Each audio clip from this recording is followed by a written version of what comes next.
Hey team, this is Grant David Collins, and welcome to Basement Philanthropy, a place for people who do not want to wait until they are rich or retired to create meaning, impact, and connection with their time, talents, and money, regardless of the amount.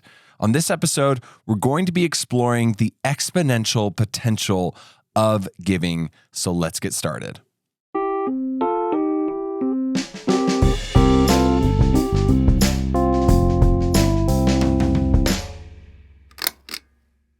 What if I told you that there was a way to practically guarantee that you would become a millionaire in your lifetime?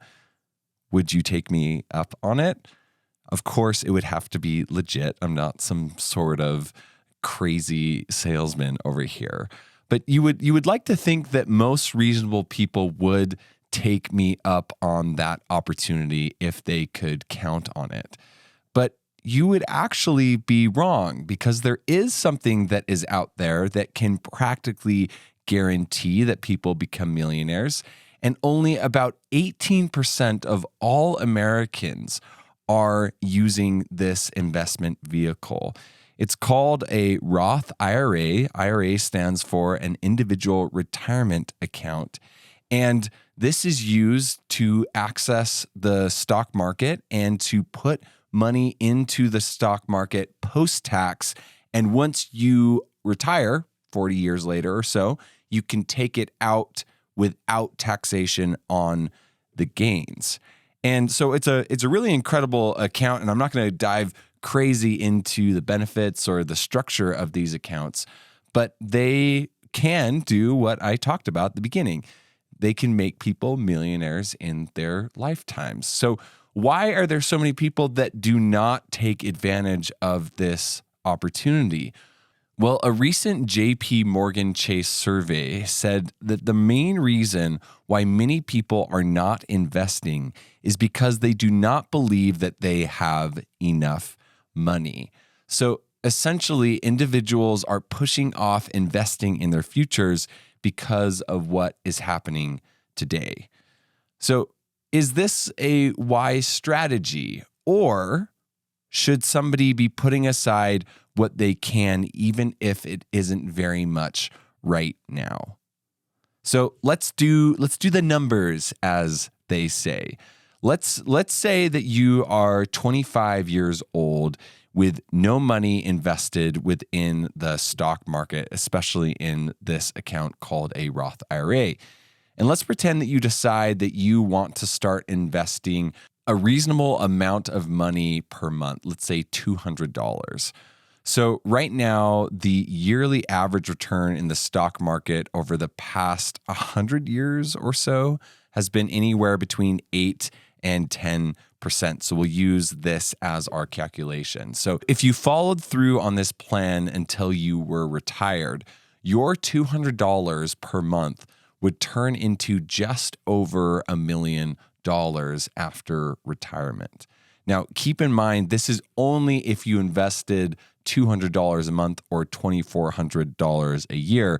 Imagine what it would be if you started to raise that amount of money. And the math gets pretty good looking if you do this. So unfortunately, the opposite is also true. If you start investing just 5 years later, your overall investment amount becomes about $650,000. So a good 40% less than you would have made beforehand. And if you wait 10 years, it drops to $320,000. So almost a 70% drop. And if you wait 20 years, it drops down to $137,000. Now, that is a pretty massive drop. That's almost an 85% drop from the original investment that we talked about. So what is happening here with this money and time and investment and percentage increase and all the things that we've talked through? Well, exponential investment works because of little small amounts that gain momentum over a long period of time. And the longer the time, the more such small investments start to grow and grow until they become pretty massive. In fact, the last 5 years of an investment practically doubles the amount invested over the lifetime of that particular investment. So, what is actually happening here? Well, exponential investment works because little small investments start to compound or work together to create a larger and larger investment over time. In fact, the last 5 years of an investment practically doubles the amount that is invested over the lifetime. So that's pretty insane. Like the small amounts, they add up over time and you can barely see them building, and all of a sudden, almost overnight, things can take a huge turn for the better, which is why investments are so exciting and why people should start investing while they are young and really anytime. So if you're listening to this podcast, you aren't investing, don't take advice from this podcast around this, but there are plenty of podcasts and information out there about how you can use a Roth IRA as an investment vehicle that can bring you this type of money returns. So what does all this have to do about giving? Because it is a giving podcast. When I was in my early 20s, a mentor of mine introduced me to this concept of exponential investment. And although at first it was fairly scary, like it wasn't something that I was very confident in, over time, this became something that was more and more reachable for me, something that I felt more confident in because I invested considerable amount of personal time into exploring what this could be and, what it could turn into. And the ironic thing is that it was about this same time that I started to get involved with giving. And I realized that there was this direct correlation between the two. So when I started giving, I was equally scared of giving as I was in investing because, like you've heard on this podcast before, my first few attempts at giving did not really result in great experiences for me or those I was trying to help. But over time, however, I started to notice that if I implemented the same amount of discipline as I did with my money, my skill set of giving could start to grow as well as my confidence in this same exponential compounding way. Now, when it comes to giving, it isn't as easy to track or project or talk about as a monetary investment. I can't just go out there and say, if you invest X amount of dollars in charity, or if you volunteer this amount of time every week, you're going to have this type of result over your lifetime. But what I can tell you is that there is this same principle at play in terms of compounding exponential investment, that if you start now and you are consistent with that involvement in whatever it is that you want to get involved with in terms of giving, that you can have $1 million effect on the causes and situations and challenges that you care about in this world. And it won't necessarily be with money per se, but it will be with impact and effective giving, which is what we are all about on this podcast and on this channel. So how can we begin to have this exponential investment occur?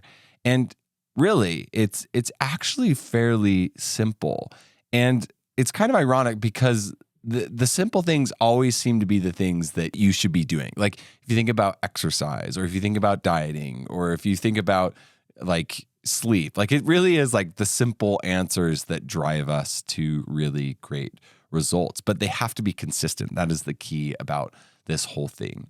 So from my perspective, if you're wanting to get involved with this, the first thing that you need to do is you need to identify what resource you would like to begin investing in your giving.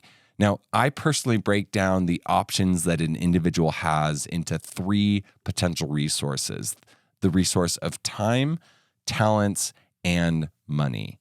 So once you have identified which resource you would like to start off with, you don't just have to stay in that lane, but I would suggest starting out with one of these. You can start to walk through a quick thought exercise to determine how much of that resource you would like to start giving. So if it is money and you decide that, yep, this is the way that I want to go, you would work through a process of, I'm going to give this much a month or this percentage of my paycheck. If it is your time or your talents, you would essentially determine how much time you would be willing to give on a weekly or monthly basis, because that is really the measurable factor within both of those potential resources that you can give. So after you've determined the resource and the amount of that resource that you would like to start giving, the next step is to build a simple system to make sure that this investment happens on a consistent basis. Remember, consistency is key here. So for money, I would consider something like an auto withdrawal into a separate bank account or some sort of spreadsheet tracking device or process that you build on your end. For time and talents, you could implement a day of the week or of the month where you schedule out your time to volunteer or utilize your talents for good in a specific area. Finally, after you have determined what you want to give and the amount and have established a system, that is when you can start to determine where that giving is actually going to take place. So what cause or charity would you like to invest that resource into? Now, my suggestion is that you only choose one organization or cause to invest in at first for simplicity sakes. At first, the most important thing is that you are just walking through it. And then over time, once you get comfortable, you can worry more about if those resources are being used in the most effective and impactful way. And then you can even branch out into more ambitious projects or programs. Friends, there is no time like the present to start giving. Like the old Chinese proverb goes, the best time to plant a tree was 20 years ago, but the second best time is now. And this is not only true for trees, it is true for giving, and it is true for investing.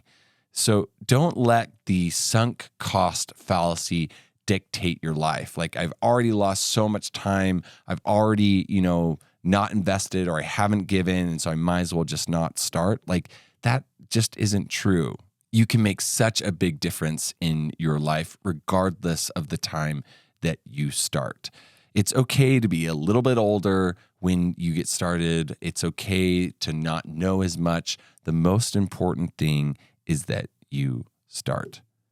So to end off this episode, like we do on most episodes here at Basement Philanthropy, I want to give you an opportunity that you can get involved with from a reachable giving standpoint that you could utilize either your time or your money in to create some good in your community. Now, I just had a chance to talk with a representative from one of the local food banks that I am associated with.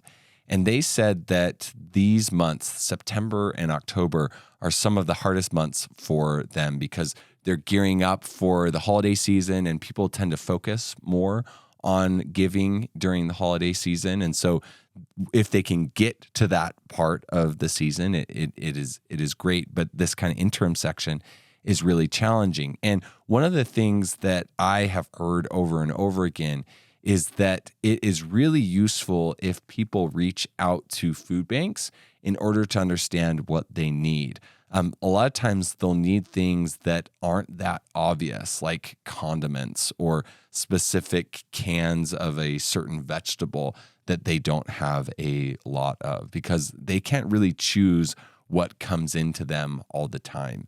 So my suggestion is that you reach out to a local food bank during this interim period and you ask them what they need, and then put aside the money and buy as much as you possibly can of that item with that money and deliver that to the food bank. So instead of just raiding your pantry, like you're going out and you're making a conscious effort to give what is actually needed.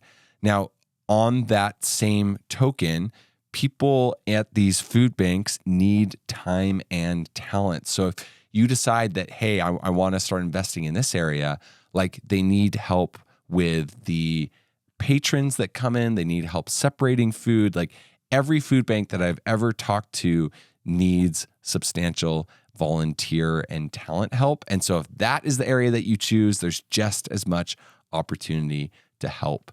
So this is something that everybody has access to. So if you need a project or a cause to care about, to invest these resources that we've talked about and to start getting this consistent exponential giving process moving, please take this idea. Well, team, that's it for me. Let's go out in the world and create good with our time, talents, or money, regardless of the amount, and start to see the incredible exponential impact that can be created over time as we get involved consistently and as our example starts to help other people get involved consistently in this space and giving together. Talk soon.